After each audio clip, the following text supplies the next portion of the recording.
आइए सुनते हैं आज की कथा। सुख दुख का कारण क्या है? सुख दुख का कारण माया है।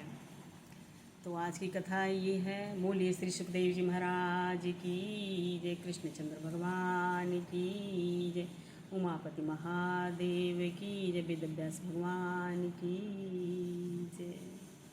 कथा में कोई गलती हो तो क्षमा कीजिएगा। मैं पहले ही कहती हूँ, कथावाचक नहीं हूँ, मैं केवल पढ़ती हूँ, वाँचती हूँ, तो वीडियो बना के डाल देती हूँ। तो सुखदेव जी कहते हैं, माया को समझाने के लिए भागवत में स्वप्न का अनेक बार दृष्टांत दिया गया है। अंधकार में रस्सी पड़ी है पर रस्सी दिखती नहीं है, उसका सांप का भास होता है। सांप नहीं है तो भी दिखता है, रस्सी है तो भी रस्सी नहीं दिखती है। इसका कारण क्या है? अंधकार। इसका कारण है अंधकार। अंधकार होने से वहाँ सांप दिखता है और तत्व दृष्टि से जगत नहीं दिखता है, तो भी जगत दिखता है। यानी जगत है नहीं, फिर भी हमको जगत दिखता है। ये संसार एक माया है। ये संसार तो है नहीं, लेकिन माया के बस, भगवान के माया के कारण ये हमें संसार में नाना तरह के सभी चीज़ पशु पक्षी जीव सब कुछ दिखते हैं, सुख दुख सब दिखता है। पर जो संसार है ही नहीं। ये भगवान की माया है। पर भगवान है, वह भगवान किसी को दिखते नहीं हैं, ये भी माया है। इसका कारण भी माया है। स्वप्न में बहुत कुछ दिखता है। स्वप्न देखने वाला जो है वही सत्य है। स्वप्न में जो कुछ दिखता है वह सभी मिथ्या है। केवल जो स्वप्न देख रहा है मात्र वही सत्य है, जो दिख रहा है वो मिथ्या है। ऐसा कहते हैं कि स्वप्न देखने वाला सत्य है, स्वप्न के सभी दृश्य पदार्थ मिथ्या है। स्वप्न किसी को दिखता है जो सोया हुआ है। स्वप्न किसको दिखता है? जो सोया हुआ है, जो जागता है, उसको कभी स्वप्न नहीं दिखता है। भगवान मिलते हैं उसको जो जगा रहता है, जो सोया है उसे संसार मिलता है। संसार का कोई भी सुख मानव को मीठा लगता है। यानी सारे सुख संसार को चाहे कैसा भी हो मीठा लगता है तब तक जब तक मानव सोया रहता है। संसार का सभी सुख जब तुच्छ लगता है तब वह जाग जाता है। जब हमें संसार का सब सुख और दुख एक सा लगने लगता है, उसमें कोई अंतर नहीं लगता है, तब आदमी जाग जाता है। जनिय तबहि जीव जग जागा, जब सब विषय विलास विरागा। यानी संसार का सुख जिसको मीठा लगता है उसको संसार मिलता है। संसार का सभी सुख जिसको तुच्छ लगता है उसको भगवान का दर्शन होता है। स्वप्न के दृश्य पदार्थों का दृष्टांत के साथ संबंध नहीं होता। स्वप्न देखने वाला तो घर में है। राजा ने प्रश्न किया है, माया का जीव के साथ संबंध कब हुआ और कैसे हुआ? ये सुखदेव जी से राजा परीक्षित ने प्रश्न किया है। सुखदेव जी कहते हैं, राजन, यह प्रश्न बराबर नहीं है। माया सत्य नहीं है। माया का जीव के साथ संबंध भी सत्य नहीं है।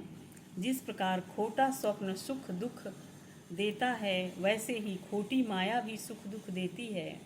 माया का आदि नहीं है और अंत भी नहीं है। यानी माया का आदि अंत कुछ भी नहीं है, ऐसा सुखदेव जी ने कहा है। भाषा का अज्ञान आपको कब से है, वह कह सकता है। कहते हैं कि भाषा का, यानी ये उदाहरण के लिए है कि कोई यूपी में रहने वाले किसी भाई को आप पूछो कि आपको कन्नड़ी यानी कन्नड़ भाषा आती है, तो वो कहेगा मुझे कन्नड़ की भाषा नहीं आती। उससे प्रश्न करो कि कन्नड़ भाषा का ज्ञान आपको कब से है, तो वह कह सकता है कि 10 वर्ष से या 20 वर्ष से है। वह कहेगा कि मेरा जन्म इधर यूपी में हुआ है, मैं कन्नड़ की भाषा नहीं जानता हूँ। जन्म से नहीं जानता, क्योंकि जन्म तो यूपी में हुआ तो वो वहाँ का भाषा जानेगा। तब उसको कन्नड़ की भाषा नहीं आती थी। कन्नड़ की भाषा का अज्ञान कब से हुआ, क्यों हुआ, इसका जवाब कोई नहीं दे सकता है। अज्ञान अनादि है। यूपी का मानव कर्नाटक में 2-4 वर्ष तक जा कर के रहे तो उसे कन्नड़ का ज्ञान होता है। ज्ञान कब होता है यह कहा जा सकता है, अज्ञान कब से है यह नहीं कहा जा सकता है। कहते हैं कि ज्ञान कब से होगा है ये कहा जा सकता है, क्योंकि ज्ञान हमको जन्म से होता है, लेकिन अज्ञानता कब से होती है ये नहीं कहा जा सकता है। और आगे राजा पूछते हैं सुखदेव जी से कि सबसे बड़ा पाप कौन सा है। तो शास्त्रों में लिखा है ब्रह्म हत्या महापाप है। ब्रह्म हत्या का अर्थ क्या है? ब्रह्म को मारने से ब्रह्म हत्या होती है। अरे ब्रह्म कौन मार सकता है? ब्रह्म को कौन मार सकता है? ब्रह्म हत्या का अर्थ है ब्रह्म का विस्मरण, यानी जो भगवान को भूल जाता है उसके आगे माया आती है।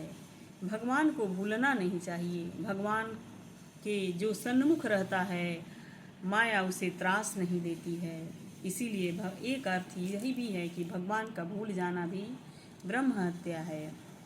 माया नर्तकी है, नचाती है। जीव माया का नाच देख करके मोहित होता है, माया के साथ नाचने लगता है। नर्तकी शब्द को उल्टा कर दो तो कीर्तन होता है। जो प्रेम से भगवान का कीर्तन करता है, प्रेम जो भगवान का ध्यान करता है, प्रेम से जो भगवान के गुणगान करता है, जो स्मरण करता है, स्मरण में तन्मय होता है, उसको माया कभी नहीं त्रास देती है। माया मूर्खों को मारती है, सावधान को नहीं मारती है। इसलिए हम सबको सावधान रहना चाहिए, भगवान को कभी भूलना नहीं चाहिए।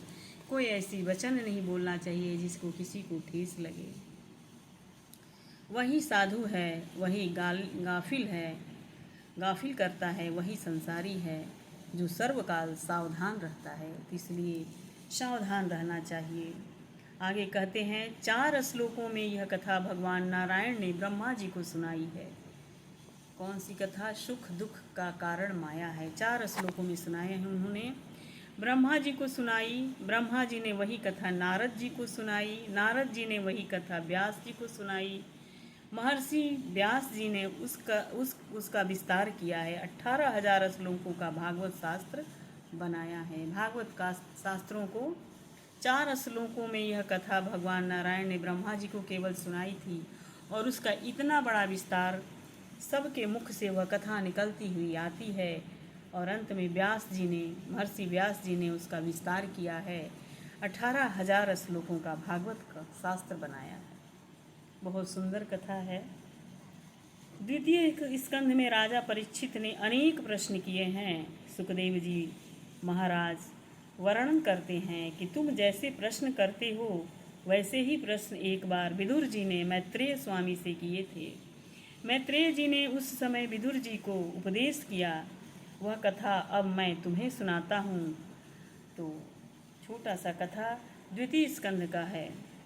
10 अध्याय का द्वितीय स्कंद की समाप्ति होती है, तृतीय स्कंद का आरंभ होता है। ऐसा इस द्वितीय स्कंद में वर्णन है। आगे तृतीय स्कंद का आरंभ होगा। बड़ी सुंदर कथा है, आप लोग एक बार ज़रूर सुनिएगा। चाहे कोई भी कथा कहे, कथा को सुनना चाहिए। कथा केवल हमारी समझ में थोड़ी बहुत भी आ जाए तो हमें सुख मिलता है। तो इसलिए कोई गलती हो तो क्षमा चाहती हूँ। मैं भगवान से भी क्षमा चाहती हूँ कि मैं पढ़ने की भूल होती है, तो उसके लिए भी क्षमा चाहती हूँ। बोलिए कृष्णचंद्र भगवान की जय, सुखदेव जी महाराज की जय। तो आगे की कथा होगी भागवत नवनीत में तृतीय स्कंद विदुर जी का गृह त्याग का। तो आगे की वीडियो में मैं डालूँगी इस कथा को।